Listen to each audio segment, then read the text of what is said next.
Atención comunidad de Mundo Narco, este video no es ficción. Es un viaje profundo, crudo y real hacia la historia de uno de los criminales más poderosos, temidos e inteligentes que ha dado El Salvador. Hoy vas a conocer los secretos, las sombras y las verdades nunca antes contadas de Marvin Nadal y Ramos Quintanilla, conocido en el bajo mundo como El Pigua, el cerebro financiero de la Mara Salvatrucha y un arquitecto silencioso de la expansión económica del crimen organizado.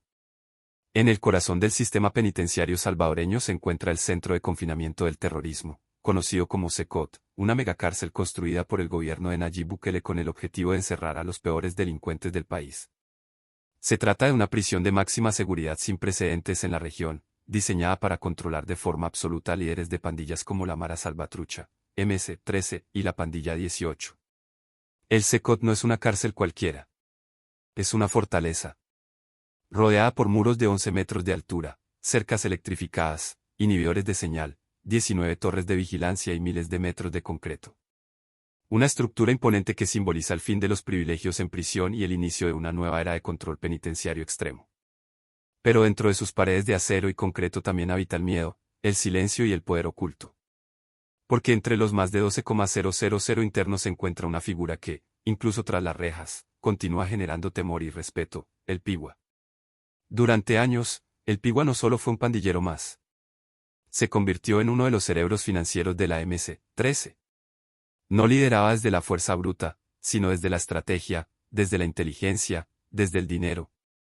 Su rol fue clave para que la Mara Salvatrucha construyera un verdadero imperio económico clandestino que se extendía por todo El Salvador y cruzaba fronteras.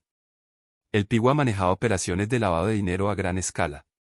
A través de testaferros, creó una red empresarial compuesta por restaurantes, moteles, casas de citas, bares, negocios de fachada que funcionaban como vehículos para limpiar el dinero proveniente de extorsiones, narcotráfico y tráfico de armas. Se le atribuye haber estructurado una red capaz de mover millones sin dejar rastros, financiando así la expansión territorial y armamentística de la organización. Pero su historia no termina ahí. En un giro inesperado, el Pigua se convirtió en predicador.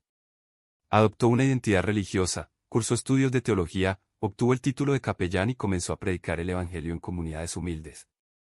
Pero detrás de esa imagen pastoral, seguía siendo un operador letal de la MS-13. Su doble vida le permitió expandir su red de influencia, ganarse la confianza de muchos e incluso infiltrar espacios institucionales. Se le responsabiliza de al menos 300 ejecuciones internas dentro de la Mara. Purificó la estructura desde dentro. Eliminó amenazas, traidores y obstáculos.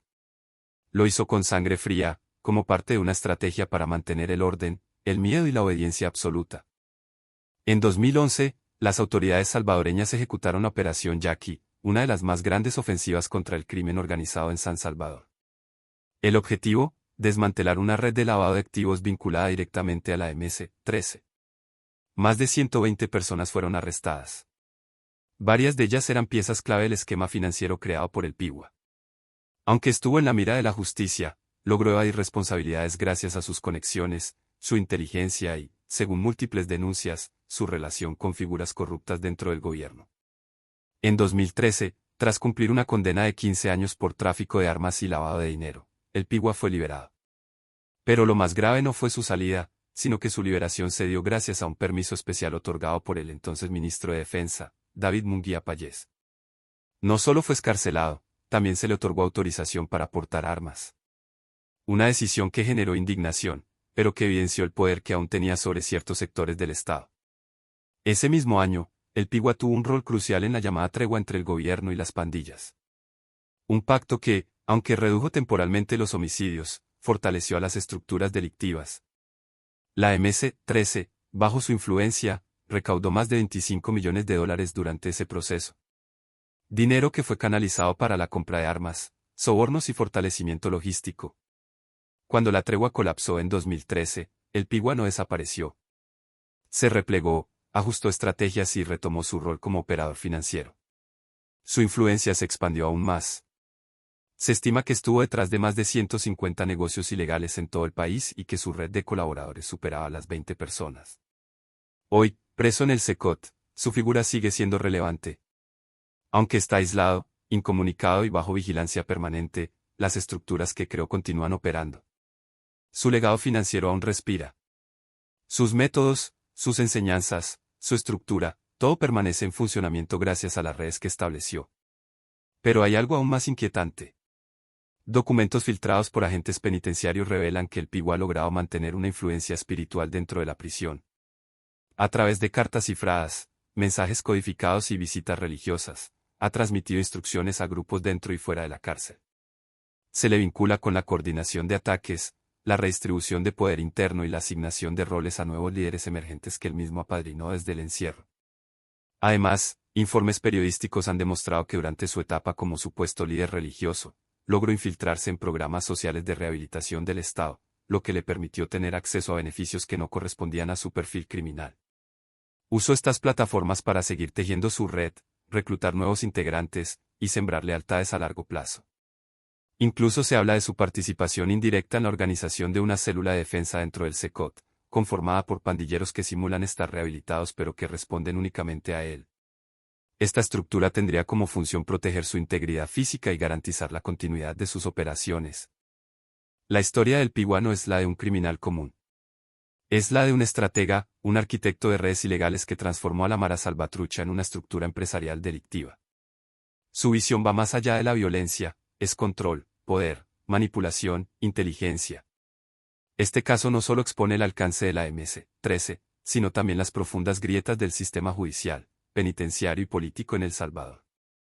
La capacidad de este hombre para evadir, disfrazarse, infiltrar y resurgir es prueba de que el combate contra el crimen requiere mucho más que cárceles de alta seguridad. Porque mientras los gobiernos celebran capturas, hay individuos como el Pigu que ya están diseñando su próxima jugada. Y lo hacen desde la sombra, en silencio, tras muros que deberían servir como barreras, pero que en muchos casos solo son límites simbólicos. ¿Está realmente El Salvador preparado para enfrentarse a criminales de este calibre? ¿Puede el Estado vencer a estructuras que ya forman parte del tejido social? ¿O estamos viendo solo el principio de una guerra más compleja y profunda? Déjanos tu opinión en los comentarios. Comparte este video si crees que la verdad debe salir a la luz.